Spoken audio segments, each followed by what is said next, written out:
Olá, pessoal. Agora nós vamos discutir um pouquinho sobre as evidências e teorias educacionais. Melhor dizendo, vamos fazer uma breve síntese, bastante introdutória, apenas para vocês conhecerem alguns tópicos bastante importantes desse tema. Então, nossos objetivos são que vocês compreendam evidências sobre o processo de ensinagem, ensino e aprendizagem, e compreenderem o conceito de andragogia.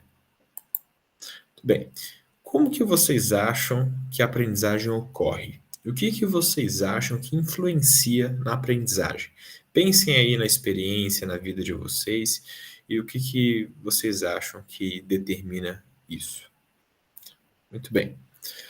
Agora vamos abordar uma série de teorias, tá, pessoal? Muito baseadas nesse livrinho aqui, ó, que é o livrinho de Teorias de Aprendizagem do Marco Antônio Moreira, tá? É um professor universitário da área de física, mas que ele sintetizou vários autores que estudaram o processo de ensino e aprendizagem e criaram teorias sobre como ela ocorre, tá bom? Então, a partir da síntese desse livro, a gente vai abordar alguns tópicos com vocês. A primeira delas é a teoria da mediação social de Vygotsky, né? Vygotsky ele era um psicólogo, né, que ele criou aí uma série de teorias a partir da observação do aprendizado, especialmente de crianças, né, que é onde se iniciou o estudo sobre o processo de ensino-aprendizagem, o estudo sobre educação, se iniciou com a pedagogia, né, o estudo do aprendizado nas crianças. E nessa teoria é bastante interessante, por quê? Porque se chama teoria da mediação social. Ele fala que o aprendizado ocorre a partir da interação entre pessoas, né? E como que é isso? Você está aqui no centro, tá? No azul. E existem coisas que você sabe e pode fazer sozinho, ou seja, você já tem esses conhecimentos, essas habilidades, né? Essa competência aí, esse aprendizado. E existe alguns aprendizados que, com base no que você já sabe fazer, você pode aprendê-los, né? E isso daqui, essa região, essa zona onde você pode avançar o seu conhecimento, é o que Vygotsky chamou de zona de desenvolvimento proximal, né? Então, é o próximo passo que você pode dar em termos de adquirir conhecimento com base no que você já sabe. E existe aquilo que você não pode fazer sozinho, mesmo se você quiser tentar, você não tem subsídios ainda para poder avançar para esta região, né? Então, para dar um exemplo, né, se você sabe aí as operações matemáticas de soma, subtração, mais, menos, né, você pode aí avançar, né, na zona de desenvolvimento proximal, na multiplicação, né? Mas só sabendo mais e menos, é difícil você pular direto para cá e aprender derivadas e integrais, certo? Então é mais ou menos isso, em termos bastante simples, o que acontece. Então, se você está no início da graduação, você está aprendendo aqui anatomia, fisiologia, bioquímica, né? O que é o próximo passo que você pode avançar e aprender, sabendo um pouco de anatomia, de histologia, de bioquímica? Você pode avançar e aprender um pouco de patologia, de farmacologia, né? E assim vai. Só que só sabendo alguns elementos básicos de anatomia e histologia, é muito difícil você pular daqui e ir direto para terapêutica, diagnósticos clínicos, né? Terapia, né? Intervenção, porque está além aí do que os seus conhecimentos até então permitem, né? É lógico que você consegue entender contextos de caso clínico aqui já, né? Não estou dizendo que isso não é possível, mas não dá para pular quando você tem um conhecimento determinado para algo muito mais complexo do que isso. Bom, e a teoria da mediação social, ela se complementa com o seguinte ponto: você avança do que você sabe para o que você não sabe, mas pode saber, através da intervenção, a mediação de alguém mais experiente do que você em determinada área do conhecimento. Então, seja um professor, seja um aluno veterano, ou assim vai, essa pessoa sabe algo que você não sabe e ela pode te ajudar a avançar, né? É isso que diz essa teoria do Vygotsky. Muito bem. Daí vem a teoria da congruência de significado de Goan. Goan, ele fala que é o seguinte: o aprendizado ocorre quando o professor, o aluno e os materiais educativos da área, né, os livros, artigos e assim vai, né, compartilham o mesmo significado entre si. Ou seja, o ensino ocorre quando é alcançado o compartilhar de significados entre professor e aluno. Então, quando nós vamos fazer, inclusive, uma avaliação, uma prova que seja, ou alguma atividade, o que o professor deseja? Verificar se o significado que ele possui, e que é o significado que está na literatura, está nas evidências, está na teoria daquele campo de conhecimento, é o que o aluno entendeu. Né? Da mesma forma, quando o aluno levanta a mão na aula e faz uma pergunta, repetindo o que o professor falou às vezes, ou colocando nas suas palavras, é o aluno tentando verificar se compartilhou os significados que o professor tentou passar. Então, essa verificação, essa partilha de significados é o que Goan entende como aprendizado. Né? Muito bem. Daí vem um conceito bastante interessante aí que foi desenvolvido por uma professora aí na tese de doutorado dela no final do século passado, que é o termo ensinagem, né? Ensinagem. E basicamente ela quis dizer o quê? Antes se separava muito. O professor faz o ensino e o aluno aprende, né? Só que ela falou não é bem assim, né? E várias outras teorias já apoiavam essa vertente. Ela só criou um termo novo para poder congregar esses processos. Ela falou o aprendizado, né, ele só ocorre uma situação de ensino se ocorre aprendizado junto. Não dá para você ensinar sem alguém estar aprendendo. Parece meio óbvio, mas isso precisava ser dito. Então, e ela falava também que era essencial a parceria entre professor e alunos, né?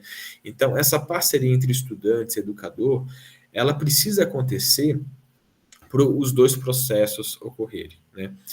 É, então, é muito comum, às vezes, ouvirmos falas assim: eu falei, eu ensinei para vocês e vocês não aprenderam. Então, na verdade, a gente pode partir do conceito de ensinagem, ver que se os estudantes não aprenderam, o professor não ensinou. Né? Lógico que não é apenas culpa de um ou de outro, não é isso que a gente está discutindo aqui. Né? Existe responsabilidade mútua, né, que a gente vai ver daqui a pouco, mas que a gente precisa dessa parceria para ocorrer o processo de ensino-aprendizagem. Muito bem. Daí a gente vai para o conceito de responsabilidade mútua, também de Goa. Né? Ele fala assim: o professor é responsável por verificar se os significados que os alunos captou são aqueles compartilhados pela comunidade daquele campo de conhecimento. Ou seja, eu sou responsável por verificar se o que vocês entendem, né, por currículo, por perfil de egresso, é o mesmo que os outros pesquisadores, professores e a literatura entendem. Né? E o aluno? O aluno é responsável por verificar se os significados que ele captou são os que o professor pretendia que ele captasse. Então, existe uma responsabilidade mútua. Então, sim, o professor não pode falar que ensinou e vocês não aprenderam. Mas também é muito importante e necessário, nesse conceito de responsabilidade mútua, que o estudante vá atrás de ver se aprendeu também, antes de chegar, por exemplo, numa prova final, algo do gênero. Essa questão da construção da sua autonomia, de sua independência sobre a própria formação. Muito bem. Daí a gente vai para um dos conceitos mais utilizados na literatura hoje para falar sobre aprendizagem do ponto de vista mais de um processo filosófico, um processo social de construção, né, que é a aprendizagem significativa de Ausubel. Né? Ausubel, né, ele também foi um psicólogo, né, de meados aí do século XX, né, que ele desenvolveu essa teoria aí junto com outros autores, tá? Mas ele foi o mais proeminente, aí, ficou mais famoso. Tudo bem, o Ausubel fala o seguinte: para você aprender é necessário alguns requisitos. Quais são esses requisitos? Ele chama uma palavra aí um pouco esquisita, são subsunsores. O que são subsunsores? São os conhecimentos prévios. Então, para você aprender algo, você tem que saber outras coisas antes. Né? Então, subsunsores. Para você aprender algo, você tem que ter disposição, ou seja, você tem que ter motivação, você tem que querer aprender aquilo, né. Lógico que às vezes mesmo você estando motivado, existem outras dificuldades, né, mas se não está motivado, isso dificulta muito uma aprendizagem significativa, ou seja, duradoura, né. E é necessário um contexto, ou seja, uma relevância naquele processo de ensino-aprendizagem que está ocorrendo. É necessário uma relevância do que você está aprendendo para você aprender de fato, querer aprender, entender por que está aprendendo, né. Então esses são os pré-requisitos básicos, saber algumas coisas antes, estar motivado para isso, né, e entender a relevância de aprender isso. Daí ele vai para o meio. Então é necessário 2 coisas, um material potencialmente significativo e a mediação do professor, né. Então, o que é um material potencialmente significativo? Pode ser um artigo, pode ser um capítulo de livro, pode ser uma videoaula, pode ser uma aula expositiva dialogada com slides. Então, um material que seja construído para permitir que a pessoa acesse aí um novo conhecimento. E a mediação do professor, o que é a mediação? É o professor auxiliar o aluno a chegar em determinados conceitos, a chegar no compartilhamento de significados para a gente usar o que a gente já aprendeu, né. Então o professor ele não apenas fala as informações, ele precisa fazer com que o aluno raciocine e chegue no mesmo raciocínio, que o aluno entenda o mesmo conceito que ele já entende. Então isso é um processo de mediação e não apenas transmissão, né. Muito bem. E a finalidade? A finalidade é que o estudante assimile e organize conceitos, esses conhecimentos na própria estrutura cognitiva.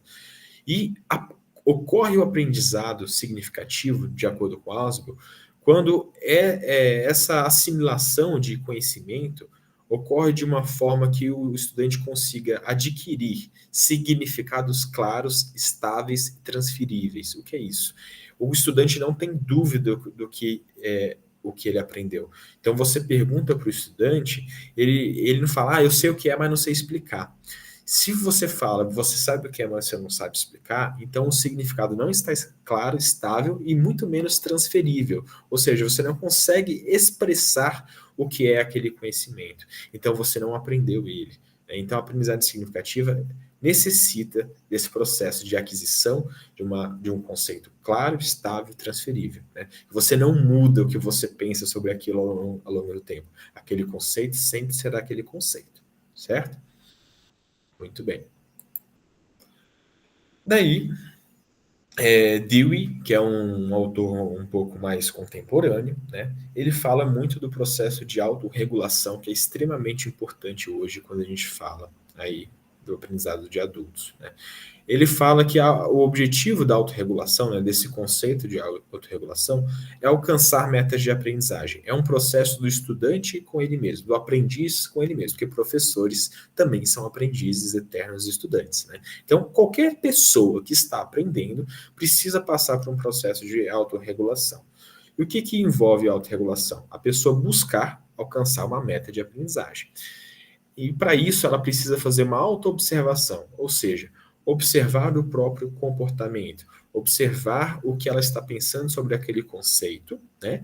E daí partir para o autojulgamento, que é comparar o nível de desempenho com as metas individuais, ou seja, verificar se aquilo que ele entende está compreendendo o conteúdo é o que ele deveria estar compreendendo. Como que ele faz isso? Verificando se está acertando testes de uma atividade, de um quiz, verificar se ele consegue resolver os estudos de caso que o professor passa, perguntar ao professor se os conceitos que ele aprendeu estão corretos, né? Enfim, isso é o autojulgamento, ver o feedback após uma prova, tudo isso é o autojulgamento, que parte da autoobservação. E a partir disso, você vai olhar. Eu tinha que aprender o conceito X, eu entendi o conceito X porque eu consegui resolver o exercício, porque eu resolvi o caso, porque eu fui bem na prova. Ok. Então, não tenho que mudar muito o meu comportamento, não tenho que ter uma autorreação que mude o meu comportamento.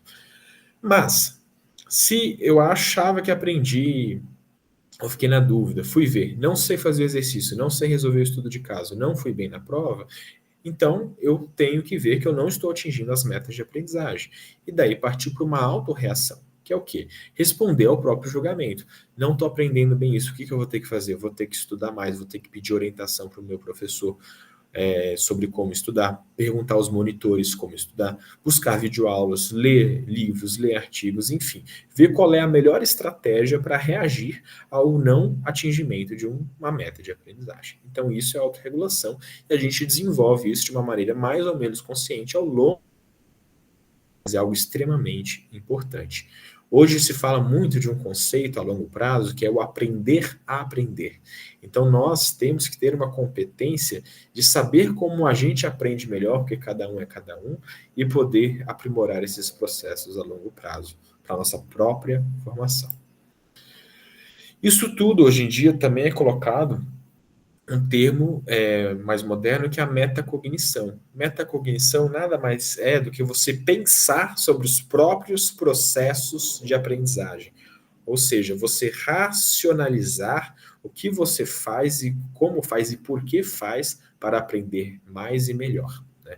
Então, isso é o conceito aí, e de uma forma muito simplificada, de metacognição.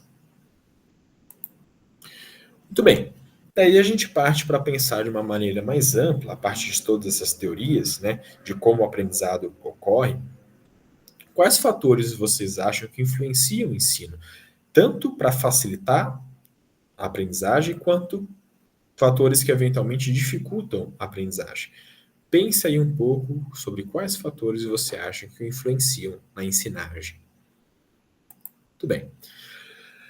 Existem muito mais do que esses, a gente está fazendo apenas uma exposição inicial, mas podemos falar que o ensino é influenciado pelos próprios estudantes, pelos conteúdos em si, pelos professores e pelo contexto em que ocorre essa aprendizagem, né? Então, o que pode influenciar o ensino a partir dos estudantes? As motivações deles, como a gente comentou, os conhecimentos prévios, a relação e atitude com o professor e com a disciplina. Então, lembram da escola básica, do cursinho? Às vezes tinha alguns colegas aí que falavam: nossa, física eu não entendo, né? Eu tenho dificuldade com física, eu nunca aprendo. Então, a pessoa já tem uma atitude, uma relação, uma experiência prévia negativa com a disciplina. Isso prejudica o aprendizado. E assim vai por diante, né? Ou você, no início da graduação, teve dificuldade com anatomia. Então, quando você for para patologia, para cirurgia, você fala: eu já não sei anatomia, não vou entender isso. Então, você já tem uma outra atitude negativa que pode dificultar. E o contrário é verdadeiro. Eu gosto muito de bioquímica, eu vou muito bem em bioquímica, eu adoro bioquímica. Então, você está ansioso pela disciplina de fisiologia, pela disciplina de farmacologia. Então, você vai ter uma atitude mais positiva, que você tem uma expectativa melhor. Tá bom?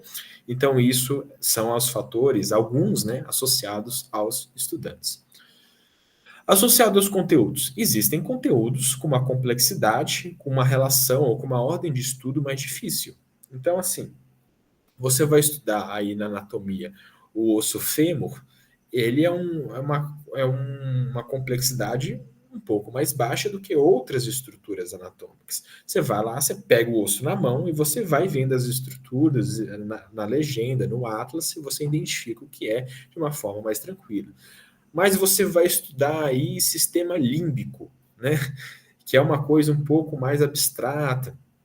Já esse sistema nervoso, que as pessoas geralmente têm mais dificuldade, né? Ou você vai estudar os 12 pares de nervos cranianos. Então, às vezes, vão ter aí uma complexidade maior, ou pela quantidade de informações, ou pela relação mais complexa entre as informações, e assim vai, né? Isso tudo depende da ordem de estudo também, muitas vezes, e assim vai, né? Então, os próprios conteúdos influenciam. E os docentes, né, em relação aos professores? A experiência dos professores influencia tanto a experiência profissional, a experiência acadêmica, a experiência dando aula, tudo isso influencia em como vai ser o processo de ensino. Um professor menos experiente, um mais experiente, um professor que gosta mais de metodologias tradicionais, um que gosta mais de metodologias inovadoras, um que usa mais tecnologia, um que usa menos, um que fala mais, outro que mostra mais imagem, enfim, a experiência dos professores influenciam aí no ensino. A relação dos professores e a atitude dele com os estudantes e com a disciplina, através da comunicação verbal e não verbal, influenciam no ensino. Então, o que é a comunicação verbal? É o que os professores falam. Não verbal são é a linguagem corporal, né? Então, se vai um professor ministrar uma aula e ele fica completamente de costas e falando baixo, e meio cansado. Então, isso vai dar um tom para a aula. Se é um professor que se movimenta, que muda o tom da voz, que faz perguntas aos estudantes, enfim, vai ter uma outra postura na aula. Então, essa atitude do docente em si também influencia muito, o que muitas vezes vocês resumem com a palavra didática, né? Enfim. E lógico que são estilos e estilos. Não é porque um professor é mais quieto, um professor fica mais parado, que ele é um mau professor. Não é isso que eu estou dizendo. Estou dizendo que isso influencia porque alguns estudantes vão preferir um tipo ou outro de professor, de forma de falar, de forma de se expressar, de se movimentar. Muito bem. E existe os recursos à disposição para o ensino. Temos tecnologias à disposição ou não? É só lousa? Tem slide também? A qualidade da projeção é boa para colocar imagens ou não? Né? Enfim, temos outras plataformas aí para utilizarmos. Então, os recursos. A gestão da instituição, como que é feito o currículo, né? A ordem das disciplinas, né? Se favorece ou não o aprendizado, né? E políticas e avaliações externas, né? É um exemplo clássico de como que políticas e avaliações externas influenciam no currículo.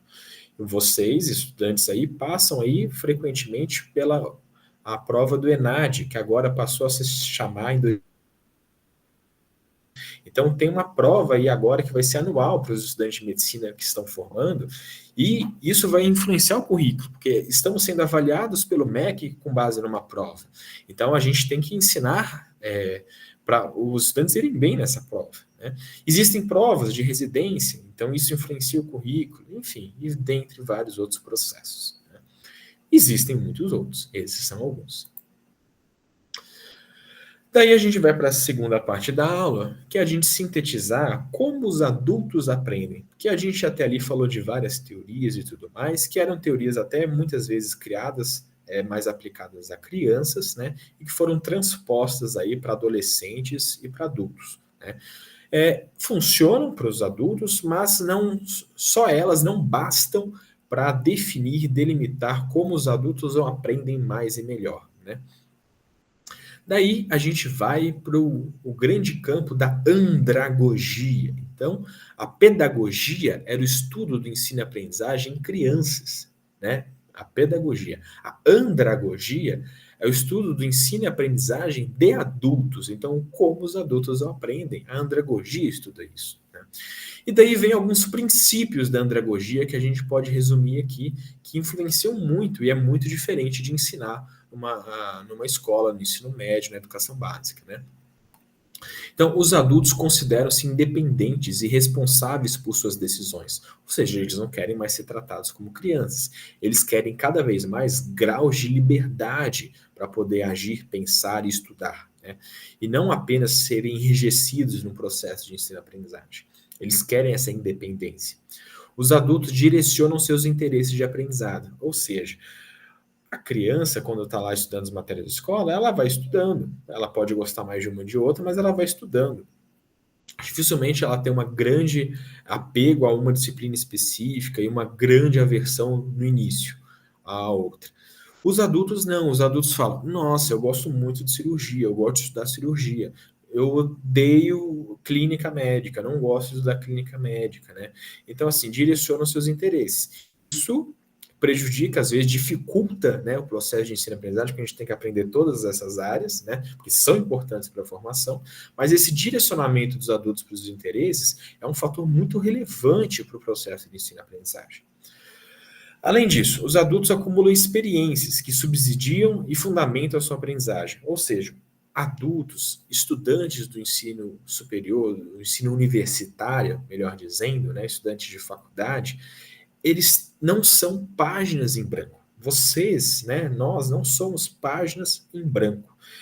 Então, muitas vezes existe uma concepção que a gente vai chegar numa sala de aula na faculdade, no ensino universitário, e os alunos não sabem nada, e não são capazes de pesquisar, de desenvolver um raciocínio, de buscar informações, e que a gente precisa transmitir tudo. Mas, na verdade, vocês têm várias experiências desde a escola, hoje em dia até com inteligência artificial, sabendo pesquisar em ChatGPT, sabendo pesquisar no Google, sabendo buscar videoaulas, enfim. Então, todas essas experiências fazem com que ensinos muito diretivos, ou seja, que pegam muito na mão, às vezes fiquem menos estimulantes e sejam mais monótonos, mais cansativos, né? E menos inspiradores, né? Então, além disso, né, os adultos pensam muito sobre as coisas que estão aprendendo e criticam esse aprendizado, né? O que significa aprender essas estruturas de anatomia, essas cascatas bioquímicas? O que significa isso, né? Então, o adulto critica isso, né? A partir da sua experiência. Muito bem. Os adultos se direcionam para o desenvolvimento de habilidades que utilizam no cotidiano e na sua profissão. Então, assim, na escola, os estudantes até aceitavam. Ah, eu estou estudando isso daqui e eu não vou usar isso daqui agora, mas tem que estudar para a prova, ok. O adulto, ele aceita isso muito menos, né? Não que a criança aceite bem hoje em dia, né? Mas o adulto, ele aceita muito mal falar: ah, você está estudando isso hoje, você vai usar isso daqui 4 anos. Ah, você está estudando isso daqui hoje, pode ser que você nunca mais veja isso na sua profissão. Pode ser que você nunca mais veja isso na sua carreira médica. Então, assim, isso é muito complicado, porque se não está aplicado às necessidades da formação de um médico generalista e que ele vai usar no dia a dia, muitas vezes isso desmotiva o aprendizado, né? E dificulta muito. Já ouviram alguma aula, um professor falando: ó, gente, eu estou ensinando isso daqui, mas vocês nunca vão ver, porque isso daqui é coisa de especialista. Então, se nunca mais vai ver e é coisa de especialista, talvez não tivesse que ser ensinado naquele momento. Não que aquele conhecimento não seja importante, mas talvez naquele momento, para aquele público, não seja o mais relevante. É nesse sentido. E os adultos reduzem seu interesse, né? Aí é o complementar. Os adultos reduzem seu interesse por conhecimentos a serem úteis num futuro distante. Não adianta eu falar que vocês estão aprendendo algo de anatomia que vocês vão usar daqui 4 anos, quando tiverem outra disciplina. Isso desmotiva, né? Isso desmotiva. Por mais que você entenda, ok, um dia eu vou usar, é muito distante. O ideal seria essas coisas estarem mais próximas e articuladas. Então, o foco da andragogia, ou seja, ensinar adultos, ensinar na faculdade, tem que ser nos problemas e tarefas rotineiros na vida do adulto. Trazer casos clínicos, trazer estudos de caso, problemas, situações reais para discutir, fazer uma demonstração ao vivo ali de algo. Isso gera muito mais engajamento e relevância para os adultos aprenderem, né? E outra coisa, o ambiente para o adulto aprender tem que ser agradável e promover confiança, né? Tem que ser de respeito mútuo, tem que ser informal, negociável e cooperativo na medida do possível. Então, o que é isso? Se a turma toda fala para o docente, para o professor, que certa situação não está interessante, não está da melhor forma possível aí para os estudantes aprenderem, tem que ser negociado dentro do possível, do que o professor pode fazer, que os alunos podem fazer, uma alternativa melhor. Então, essa parceria, novamente usando o termo parceria, é super importante com adultos. Diferente com crianças, que você tem que orientar mais e definir uma regra, né, para não virar um caos. Com adultos, seria muito mais possível você negociar as coisas de uma forma informal, mantendo o respeito mútuo, né? Isso não é os alunos mandam nem o professor manda. É uma parceria numa troca para tomar a melhor decisão possível. Considerando, lógico, que existe uma frase muito famosa aí que eu vou citar, a professora Lígia Reato, né, que é uma frase de outra pessoa que ela cita, que ela fala assim: os jovens, eles veem o que o idoso não vê mais, o mais experiente não vê mais. E a pessoa mais experiente vê o que os jovens ainda não viram, né? Então, nessa negociação, é importante considerar isso. Os estudantes estão vendo sofrimentos, angústias e questões e problemas que o docente não enxerga mais, porque ele já passou dessa fase. Mas o docente vê coisas que vocês ainda não viram e coisas que são importantes que vocês podem não entender.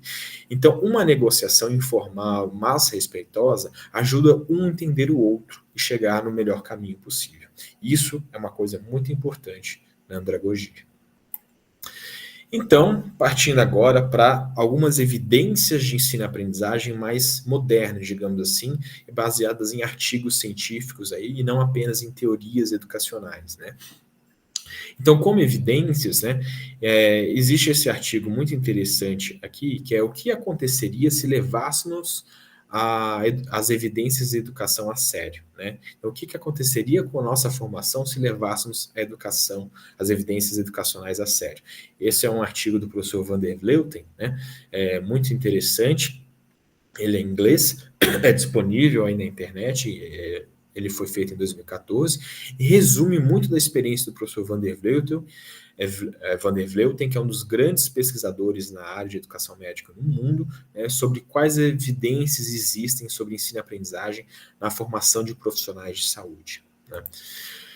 Então, basicamente, ele resume essas 4 características como fundamentais. Se a gente levasse a sério as evidências para formar profissionais de saúde nas instituições de ensino superior, deveríamos fazer mais atividades ativas, ou seja, que o aluno seja protagonista do ensino e não apenas fique assistindo aula. Não é não ter aulas expositivas dialogadas nunca, não é isso. É ter predomínio de atividades ativas. Então, fazer com que vocês sejam orientados aprender a pesquisar informações, pesquisar em livros, pesquisar em artigos, pesquisar em aplicativos de evidências atualizadas, né? Então, fazer atividades mais ativas ao longo da formação. Um aprendizado colaborativo, ou seja, trabalhar em equipes tanto multiprofissionais quanto profissionais, interprofissionais, ou seja, não só entre você estudantes de um mesmo curso, mas entre estudantes de múltiplos cursos. Mas, de qualquer forma, aprender a trabalhar em equipe, porque saúde, especialmente, como várias outras áreas, não se trabalha sozinho praticamente nunca, né?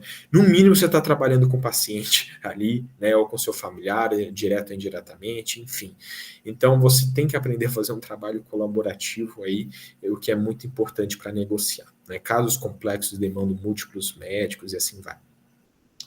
É muito importante o feedback, que teremos uma aula só sobre isso, mas que é devolutivo para os estudantes sobre como eles estão e sugestões de como eles poderiam melhorar, enfim, uma regulação dessa aprendizagem mediada aí pelos professores. Muito bem. E também seria fundamental desenvolver mentoria para trabalhar o currículo oculto, né? Então, a gente já discutiu o currículo oculto, né, que era aquela formação de atitudes e valores e princípios nas pessoas a partir da vivência, da interação com outras pessoas. Então, a gente aprende a agir e ser com base nos exemplos que a gente vê. Só que isso é oculto por quê? Porque isso não é anunciado, isso fica aí nas entrelinhas, né? E é muito importante, às vezes, trazer o currículo oculto à tona, ou seja, discutir as nuances disso.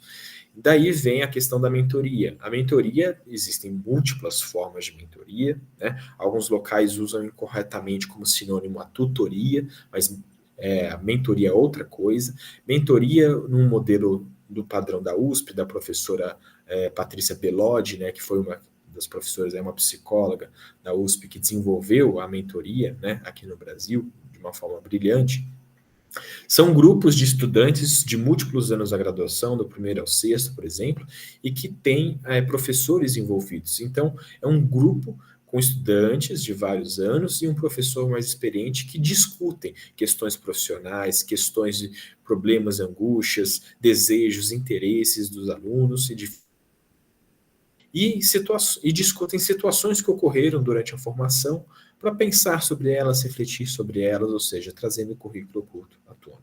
Então, tudo isso daí seria fundamental se a gente levasse as evidências a sério, de serem mais implementadas e mais aplicadas durante a formação, né?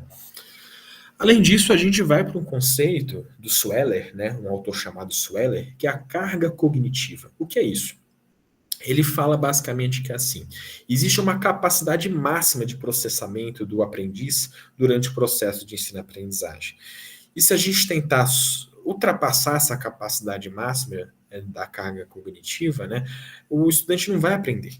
Ou seja, não adianta dar muita matéria em pouco tempo, que o estudante não vai conseguir assimilar aquilo, né? Mas a carga cognitiva, ela tem fatores mais específicos. Então, depende muito de tudo aquilo que a gente falou, do ambiente, de como a metodologia foi proposta para ensinar aquilo, do que o indivíduo tem de conhecimento prévio e tudo mais. Daí a gente diferencia uma carga cognitiva intrínseca e uma carga cognitiva extrínseca. A carga cognitiva intrínseca é aquela que não é modificável.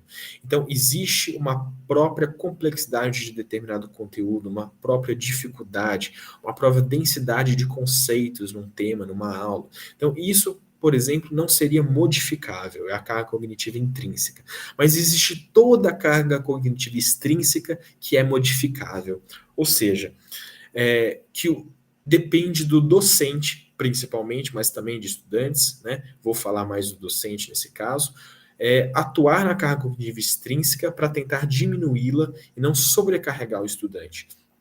Então, como é? Posso fazer uma aula de um tema, tanto usando uma aula de 1 hora, tanto usando 30, 40 slides, quanto usando 200. Né? Então, se eu opto por usar 200 slides, botar muitos artigos, muitas informações e tal, uma aula extremamente completa, eu vou estar aumentando muito a carga cognitiva extrínseca, vou estar dificultando o aprendizado, né?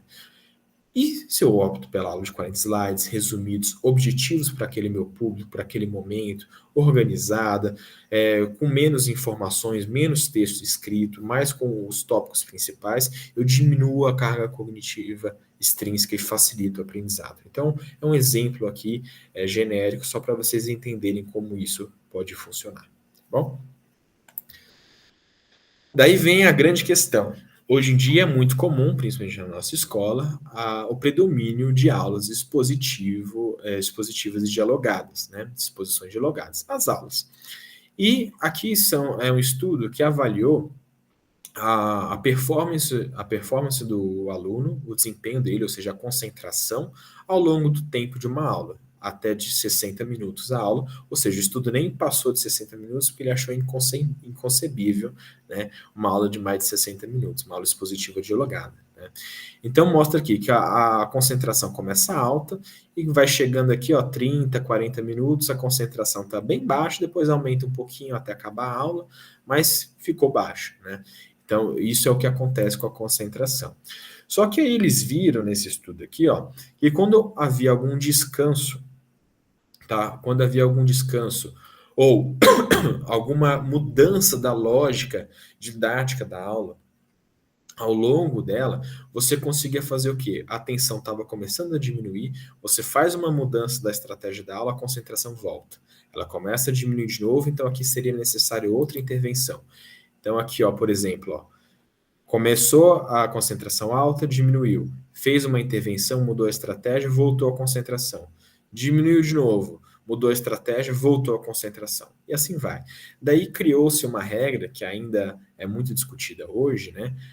Veja, isso foi no final do século XX, esse estudo, né? A regra dos 20 minutos. Então, a cada 20 minutos aí de exposição dialogada, eu deveria mudar a estratégia. Como pode ser isso? Eu estou lá fazendo uma exposição e daí deu 20 minutos mais ou menos, eu falo, gente, agora juntem duplas aí e discutam aí o resumo do que vocês entenderam na aula até agora. Né? Ou eu coloco uma pergunta orientadora, gente, respondam aí no caderno de vocês agora, no Google Forms e me enviem a resposta a uma pergunta e eu coloco lá uma pergunta sobre o que já foi trabalhado na aula.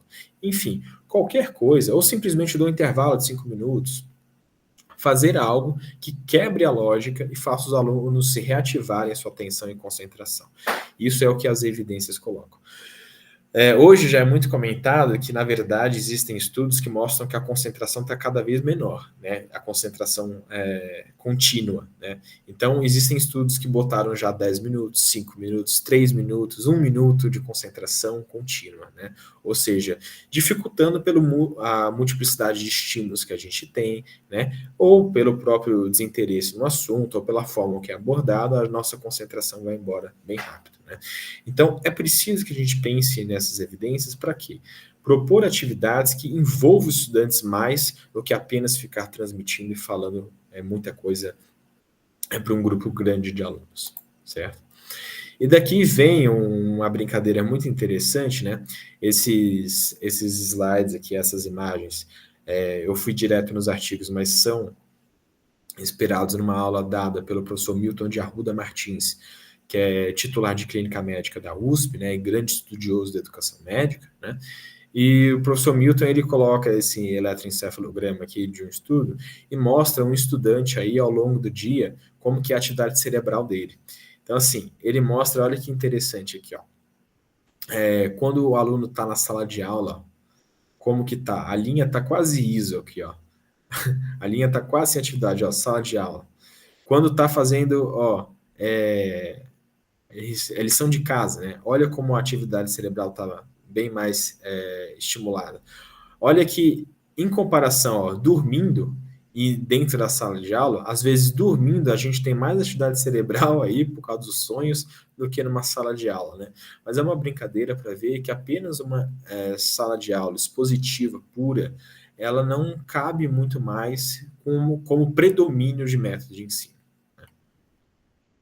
Muito bem. Agora pense aí com você. E a sua formação até agora? Ela teve experiências baseadas nessas evidências e teorias educacionais que a gente discutiu? Sim ou não? Por que você acha que sim ou não? E o que você acha que você, como estudante, pode fazer para aprimorar a sua formação e a sua escola, né, para um processo de aprendizagem cada vez melhor, certo? Bom, muito obrigado pela atenção, fico à disposição para dúvidas e bons estudos.